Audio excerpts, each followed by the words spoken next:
Hello friends, brain box competition point में आपका स्वागत है। माई सेल्फ अंचल सिंह। तो हम लोगों ने क्या किया है कि एक हिंदी की सीरीज स्टार्ट करने वाले हैं। हिंदी की सीरीज इसलिए स्टार्ट करने वाले क्योंकि ये कई एग्जामों में पूछी जाती है, जैसे कि एसआई हो गया, लेखपाल हो गया, जेल वार्डन हो गया, फायरमैन हो गया, टेट हो गया, बीएड हो गया, यूपीपी हो गया। हालांकि बीएड में का पेपर अभी हाल ही में होने वाला है। तो मैं क्या सोच रहा हूँ कि जो है कुछ इंपॉर्टेंट टॉपिक्स जो बीएड के क्वेश्चनों को, हिंदी के क्वेश्चन ज़्यादा से ज़्यादा जिसमें पूछे जाते हैं जिस टॉपिक से, उन टॉपिक्स को हम पहले डिस्कस कर लेते हैं। उसके बाद आगे के जो एग्जाम्स होंगे उनके लिए हम टॉपिक वाइज जो है पढ़ाना स्टार्ट करेंगे। ठीक है, तो पहले हम लोग कुछ चैप्टर ऐसे हैं जो अच्छे अच्छे हैं उनको डिस्कस कर लेते हैं, जो अधिकतर पूछे जाते हैं। उसके बाद हम लोग एक सीरीज वे पे चलेंगे और उसके बाद हम लोग पूरी हिंदी को कवर कर लेंगे। तो पहले हम लोग आज जो पढ़ने वाले हैं हिंदी की बोलियां। ठीक है, तो आइए जानते हैं हिंदी की बोलियां। तो पहले आप जानिएगा बोली क्या होती है। बोली एक छोटे क्षेत्र में बोली जाती है। बोली जो होती है एक छोटे क्षेत्र में बोली जाती है। ठीक है, और इसमें साहित्य की रचना नहीं होती है। इसमें साहित्य की रचना नहीं होती, मतलब कि जैसे कि हमारा गांव हो गया, आपका गांव हो गया, या फिर किसी और का गांव हो गया। तो जैसे हमारे गांव में किसी और तरह की बोली बोली जाती होगी, आपकी तरफ में और कहीं की बोली बोली जाती होगी। ठीक है, तो इस तरह क्या होता है, बोली अपने अपने जो है जगह की अलग अलग होती है। उसका क्षेत्र एक विकसित नहीं होता, एक छोटा क्षेत्र होता है। ठीक है, और उसमें साहित्य की रचना भी नहीं होती है। ठीक, तो अब आगे देखिएगा, अब जब क्षेत्र थोड़ा सा जब बड़ा होने लगता है तब क्या होता है, मतलब जैसे क्षेत्र थोड़ा सा विकसित हो जाए, ठीक है, और विकसित हो जाए और उसमें साहित्य की रचना होने लगे तो उसे हम क्या बोलते हैं, विभाषा। यानी कि क्षेत्र विकसित हो जाता है और साहित्य की रचना होने लगती है, यानी कि उसे क्या कहते हैं, विभाषा। अगर आप लोग अपने हैंड राइटिंग से लिख सकें तो आप लिख लीजिए, क्योंकि अपने हाथ से लिखा हुआ ज़्यादा ही अच्छा होता है। हालांकि मैं इसकी पीडीएफ की लिंक आप लोगों को डिस्क्रिप्शन में दे दूंगा और टेलीग्राम पे जाकर जाना होगा आपको, वहाँ से डाउनलोड कर लेंगे इजीली से। ठीक है, तो अब आगे देखिएगा, भाषा किसे कहते हैं। भाषा क्या होता है कि भाषा एक मानक रूप है भाषा का, और इसका विशाल क्षेत्र हो जाता है, बहुत विशाल क्षेत्र हो जाता है। ठीक है, और व्याकरण शब्दों का विशाल भंडार भी इसमें होता है। ठीक, अब जो है, अब हम जान के भाषा, अब हमको पता होना चाहिए भाषा क्या है, भाषा कहाँ से आई है, भाषा कैसे मिली। तो मैं आप लोगों को बताना चाहूँगा कि भाषा जो है भास धातु से मिलकर बनी है। क्या लिखा हुआ है, भाषा भास धातु से मिलकर बनी हुई है। ठीक है, अब आगे क्या लिखा हुआ कि हिंदी एक राजभाषा है। हिंदी एक राजभाषा है। अब हिंदी एक राजभाषा है, ये किस अनुच्छेद में दे रखा है, कहाँ पर है, संविधान में इसकी क्या स्थिति है, इसके लिए हम एक अगला जो है वीडियो लेकर के आएंगे, उसमें हम लोग डिस्कस करेंगे। ठीक है, आप लोग जो है पूरा वीडियो देखिएगा, क्योंकि आज हम आपको बहुत ही ज़्यादा बेस्ट देने वाले हैं कि 2-3 क्वेश्चन तो आपको मिलेंगे ही मिलेंगे, आप चाहे जिस एग्जाम में बैठिएगा। ठीक है, थोड़ा सा हम बेसिक आप लोगों को बताते हैं, इसके बाद जैसे हम आगे बढ़ेंगे उसके बाद आपको लगेगा कि नहीं, हाँ कि हमको आज कुछ नॉलेज हुआ है, शायद आप लोगों को ना पता रहा हो, आज हम वो बताएंगे। ठीक, हिंदी एक राजभाषा है जिसमें 5 जो है उपभाषाएं हैं और 17 बोलियां हैं। ठीक, अब जैसे कि अब भाषाएं हैं, अब जैसे हिंदी है हमारे भारत में बोली जाती है, तो हमको पहले ये पता होना चाहिए, जैसे कि क्वेश्चन पूछ लेता है कि भारत में पूर्व में हिंदी कहाँ बोली जाती है, पूर्व में हिंदी का अंत कहाँ तक है, मतलब हिंदी कहाँ तक बोली जाती है। तो मैं आप लोगों को बताऊंगा, जैसे कि अब ये क्या होता है, नॉर्थ मतलब उत्तर, वो नॉर्थ मतलब उत्तर। ठीक है, और ये क्या हो जाता है, साउथ यानी कि दक्षिण। ठीक है, ये क्या हो गया, दक्षिण, और ये क्या हो गया, पूर्व यानी कि ईस्ट। ठीक है, तो ये क्या हो गया, पूर्व। ठीक है, ये क्या हो गया, पूर्व। ठीक, और ये क्या हो गया, वेस्ट यानी कि पश्चिम। ठीक, ये क्या हो गया, पश्चिम।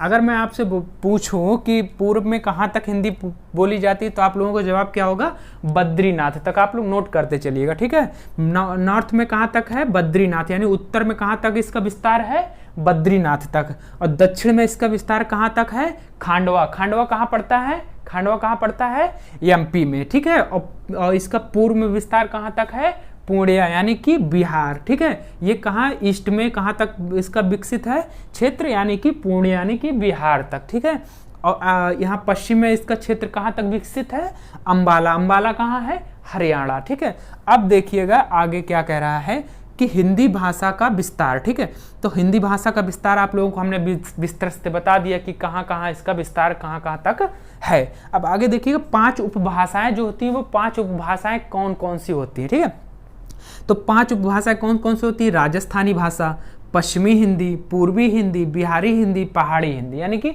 5 उपभाषाएं। इन्हीं 5 उपभाषाओं के अंतर्गत 17 बोलियां आएंगी। ठीक है, तो अब हम लोग क्या करते हैं कि उन 17 बोलियों को डिस्कस करते हैं, क्योंकि मालूम एग्जाम में कैसे पूछता है, जैसे कि कोई मतलब कि बिहारी हिंदी पूछ लेता है। ठीक है, तो आपसे कहेगा वो कौन सी उपभाषा का भाग है, यानी कि पूर्वी हिंदी का, बिहारी हिंदी का, पहाड़ी हिंदी का, राजस्थानी, पश्चिमी हिंदी का। अब जैसे पूछ ले आपके ब्रज भाषा किस जो है ब्रज मतलब की जो बोली है, ब्रज भाषा की जो बोली है वो किस उपभाषा के अंतर्गत आती है, तो आपका जवाब क्या होगा, पश्चिमी है। लेकिन आपको पश्चिमी हिंदी के में कितनी बोलियां हैं आपको ये पता होना चाहिए, तब आप उसका क्वेश्चन का आंसर कर पाएंगे। तो आइए हम लोग जानते हैं इन 5 भाषाओं के अंतर्गत कौन कौन सी बोलियां किस उपभाषा के अंतर्गत आती है। ठीक है, तो आइए जानते हैं उस 17 बोलियों के बारे में। ठीक है, चलिए, और जो लोग चैनल पे नए हैं वो सब्सक्राइब कर लीजिए, क्योंकि हम आपके साथ तब तक रहेंगे जब तक कि आपका सिलेक्शन नहीं हो जाता। ठीक, चलिए आगे जानते हैं हम लोग कि 5 उपभाषा के अंतर्गत जो 17 बोलियां हैं कौन कौन सी हैं। तो देखिए, अब हम लोग उपभाषा के अंतर्गत जो बोलियां हैं उनके बारे में जानते हैं। अब पहले हमने भाषा क्या बताई थी, राजस्थानी भाषा, राजस्थानी उपभाषा। तो देखिए उसके अंतर्गत क्या आता है, मेवाती, मारवाड़ी, मालवी, जयपुरी, यानी कि इसमें कौन कौन सी भाषा आती है, मेवाती, मारवाड़ी, जयपुरी, यानी मेवाती, मालवी, जयपुरी, यानी कि मेवाती, मालवी और जयपुरी। ठीक, अब देखिएगा जैसे कि इसमें कभी कभी जो है क्वेश्चन थोड़ा सा डीप पूछ देता है।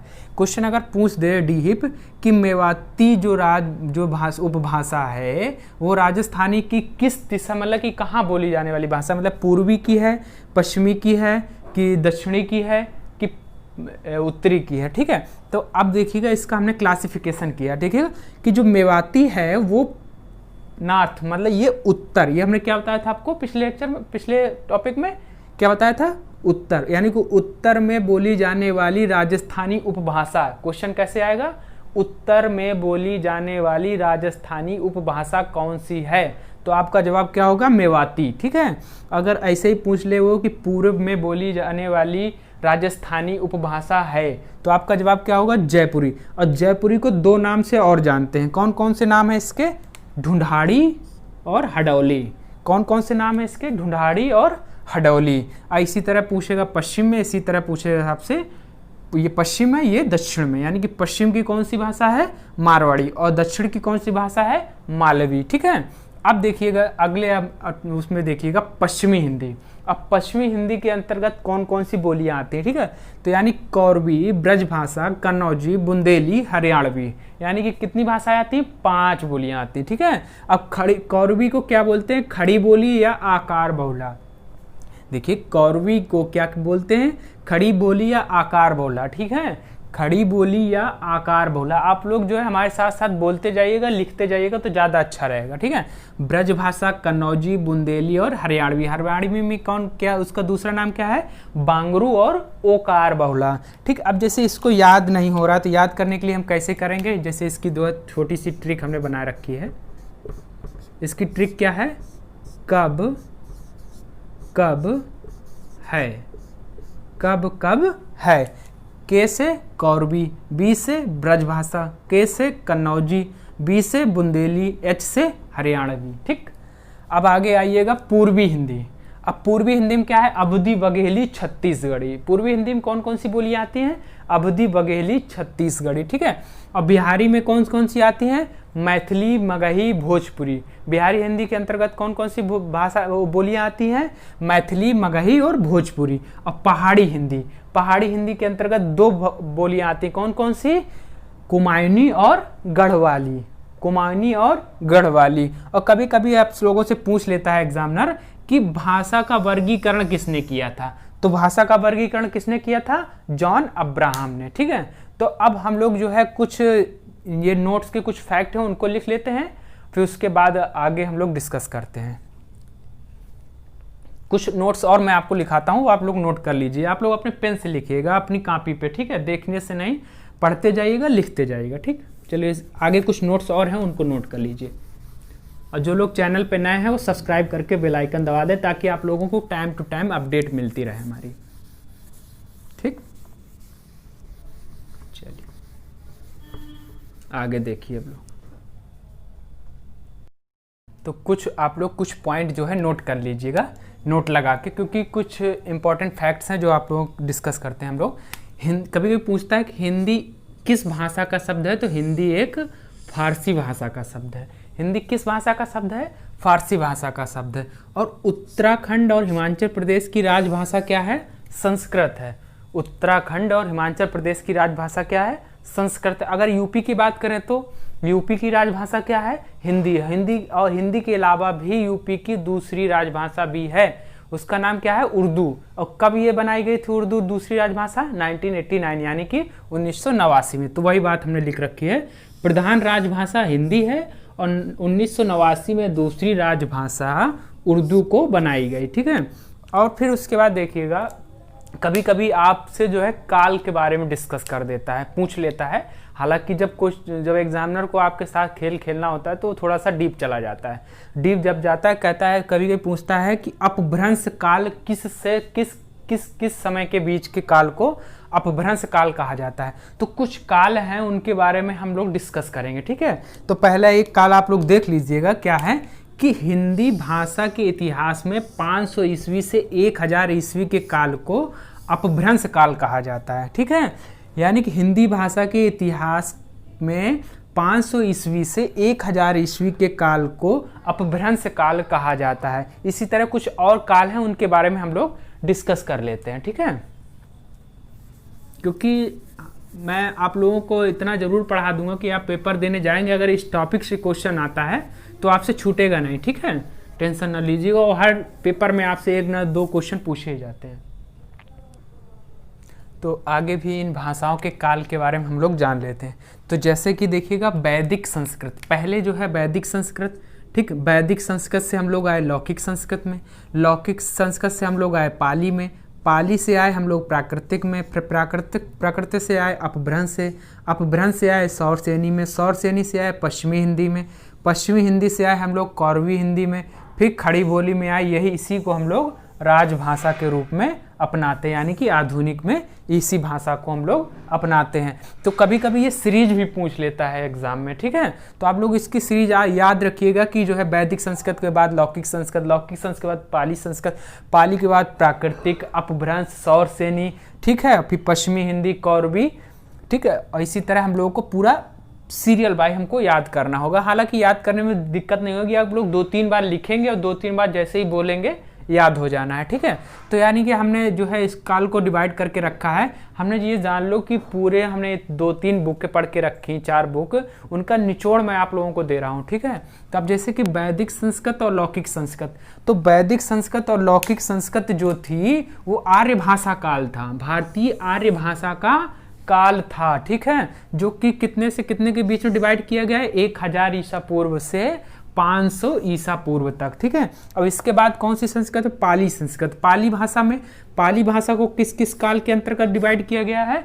500 ईसा पूर्व से 1 ईस्वी तक। ठीक है। और इसी तरह फिर हम लोग आगे बढ़ेंगे किसमें? प्राकृतिक में। प्राकृतिक में जो है 1 ईस्वी से 500 ईस्वी तक। ठीक है। और फिर उसके बाद हम लोग कहाँ बढ़ेंगे? अपभ्रंश में। ठीक है। तो अपभ्रंश का हमने काल अभी पीछे ही बचा रखा है। क्या बताया है? 500 ईस्वी से 1000 ईस्वी पूर्व। तो ये जो अपभ्रंश है, ये अपभ्रंश ये इंपॉर्टेंट है। क्या है? इंपॉर्टेंट है इसके, क्योंकि बहुत सारे भाग होते हैं। ये इसके बाद हम लोग तुरंत उसी को पढ़ेंगे कि जो है अपभ्रंश के कौन कौन से भाग होते हैं। ठीक है। कितने भागों में उनको बांटा गया है, उनके अंतर्गत कौन कौन सी बोलियां आती हैं। ठीक है। फिर उसके बाद हम लोग सौरसेनी और पश्चिमी हिंदी, सौरसेनी पश्चिमी हिंदी को प्राचीन हिंदी के नाम से भी जाना जाता है। इसका काल क्या है? 1400 से 1850 ईस्वी तक, यानी कि 1400 से 1850 ईस्वी तक। फिर उसके बाद आती कौरवी हिंदी, खड़ी बोली। इसी को हम लोग राजभाषा मानते हैं, यही आज की डेट में हमारी आधुनिक भाषा भी है। चलिए देखिए, हम लोग अब डिस्कस करते हैं अपभ्रंश के बारे में। अपभ्रंश के कुछ काल हैं, कुछ जो है भागों में उनको डिवाइड किया गया। ठीक है। उनके बारे में हम लोग पढ़ लेते हैं। ठीक है। आप लोग नोट करते रहिएगा, इतने आराम आराम मैं बोल रहा हूँ, आप लोग नोट कर लीजिएगा। अगर नोट नहीं कर पा रहे हैं, अगर आप कहीं बाहर हैं, तो मैं इसकी जो है क्लास नोट्स आपको लोगों को प्रोवाइड करा दूंगा, डिस्क्रिप्शन में लिंक रहेगी, आप लोग जो जा करके डाउनलोड कर लेना, ठीक है। टेलीग्राम में जा करके आप लोग डाउनलोड कर लेना। चलिए देखिए, तो देखिएगा ये अपभ्रंश हैं कुछ जो अभी तो अपभ्रंश का काल कितना बताया था हमने, कितना बताया था, 1500 ईस्वी से 1000 ईस्वी तक, ठीक है। तो उन्हीं के बीच में कुछ अपभ्रंश को जो है डिवाइड किया गया। तो ठीक है, देखिए पहले सौरसेनी अपभ्रंश। सौरसेनी अपभ्रंश में क्या है, पहले जान लीजिए कौन कौन से अपभ्रंश हैं। पहला अपभ्रंश कौन सा है, सौरसेनी अपभ्रंश, फिर मागधी अपभ्रंश, फिर अर्धमागधी अपभ्रंश, फिर खस अपभ्रंश, ठीक है। और फिर उसके बाद ब्राचंड अपभ्रंश, फिर पैसाची अपभ्रंश, फिर कौन सा है, मराठी अपभ्रंश। अब देखिएगा सौरसेनी अपभ्रंश के अंतर्गत कौन कौन सी बोलियां आती है, जैसे पश्चिमी हिंदी।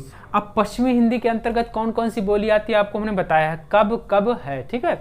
तो उसी से हम निकाल लेंगे। फिर राजस्थानी ब्रज भाषा खड़ी बोली, ठीक है। अब इसी तरह ये अब आपसे क्वेश्चन किस तरह पूछेगा, क्वेश्चन पूछेगा कि पश्चिमी हिंदी जो है किस अपभ्रंश के अंतर्गत आती है। ऑप्शन होगा सौरसेनी अपभ्रंश, मगधी अपभ्रंश, अर्धमागधी अपभ्रंश, खस अपभ्रंश। तो आंसर कौन सा सही होगा, सौरसेनी। हालांकि मैं इसकी प्रैक्टिस आप लोगों को बस तुरंत इस लेक्चर के बाद ही कराऊंगा, ठीक है। तो अब देखिएगा उसके बाद मागधी अपभ्रंश। मागधी अपभ्रंश में कौन कौन सी है, बिहारी हिंदी। बिहारी हिंदी के अंतर्गत कौन कौन सी भाषाएं आती हैं, मैथिली, मगही, भोजपुरी। कौन कौन सी भाषाएं आती है, मैथिली, मगही, भोजपुरी। और मागधी अपभ्रंश में और कौन कौन सी बोली आ जाती हैं अलग से, बांग्ला, उड़िया, असमिया। बांग्ला, उड़िया, असमिया, ठीक है। और मागधी अर्धमागधी अपभ्रंश। अर्धमागधी अपभ्रंश में क्या क्या आता है, पूर्वी हिंदी। पूर्वी हिंदी में कौन कौन सी बोलियां बताई थी आपको, अवधी।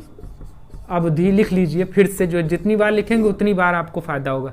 अवधी, बघेली, छत्तीसगढ़ी। अवधी, बघेली, छत्तीसगढ़ी। अवधी, बघेली, छत्तीसगढ़ी, ठीक है। और फिर उसके बाद खस अपभ्रंश। खस अपभ्रंश में कौन सी भाषा है, पहाड़ी हिंदी। पहाड़ी हिंदी के अंतर्गत क्या बताया था, कुमाऊनी और गढ़वाली। कुमाऊनी और गढ़वाली। आप लोग बार बार इसको पढ़ेंगे तो आपको याद हो जाएगा, ठीक है। और उसके बाद आपकी कौन सी है, ब्राचंड अपभ्रंश। ब्राचंड अपभ्रंश। तो ब्राचंड अपभ्रंश में कौन सा है, सिंधी। सिंधी, ठीक है, सिंधी। और पैसाची अपभ्रंश में क्या आता है, लहंदा और पंजाबी। पैसाची अपभ्रंश में क्या आता है, लहंदा और पंजाबी। लहंदा और पंजाबी। और मराठी अपभ्रंश में क्या सा आती है, मराठी। है तो बहुत ही ईजी है, ठीक है। तो आप लोग इतना लेक्चर आप लोग अच्छे से जो है सुनिएगा और लिख लीजिए कॉपी में। 2 नंबर आपके 100% पक्के हैं, कहीं नहीं जाने। हर एग्जाम में पूछा जाता है, आप कोई भी एग्जाम उठा के देख लीजिएगा। कोई भी एग्जाम उठाए, एग्जाम एसआई का, चाहे लेखपाल का, चाहे अभी जो है लोअर पीसीएस का हुआ, तो उससे 3 क्वेश्चन इस टॉपिक से आते हैं, जितना अभी तक मैंने बता दिया, ठीक है। तो 3 क्वेश्चन आते हैं और प्रत्येक क्वेश्चन 2 नंबर का था, यानी कि 6 नंबर सिर्फ एक चैप्टर से था। तो हमने पूरी निचोड़ आप लोगों को, 4 बुकों की निचोड़ आप लोगों को दी है। उसके बाद अब हम लोग कल क्या करने वाले हैं, कल क्या करने वाले हैं, संविधान में देखते हैं हिंदी की क्या स्थिति है संविधान में, ठीक है। तो उस बारे में हम लोग कल जानेंगे। और जो लोग हमारे चैनल पे नए हैं वो सब्सक्राइब कर ले, ताकि आप लोगों को अपडेट मिलती रहे, आप लोगों का पेपर अच्छा हो बीएड का। उसके लिए हम पूरी जोर लगाए हुए हैं, जितना हमसे हो सकेगा हम उतना देंगे। जो चैप्टर इंपॉर्टेंट होंगे वो आप तक हम लोग पहुंचाएंगे। और जो है हर किताबों का निचोड़ ज़्यादा पढ़ने से अच्छा है, जो पूछा जाता है हम उसको क्यों ना पढ़ लें, ठीक है। तो अब इसके आगे हम लोग कल फिर से मिलते हैं, तब तक के लिए बाय बाय, टेक केयर।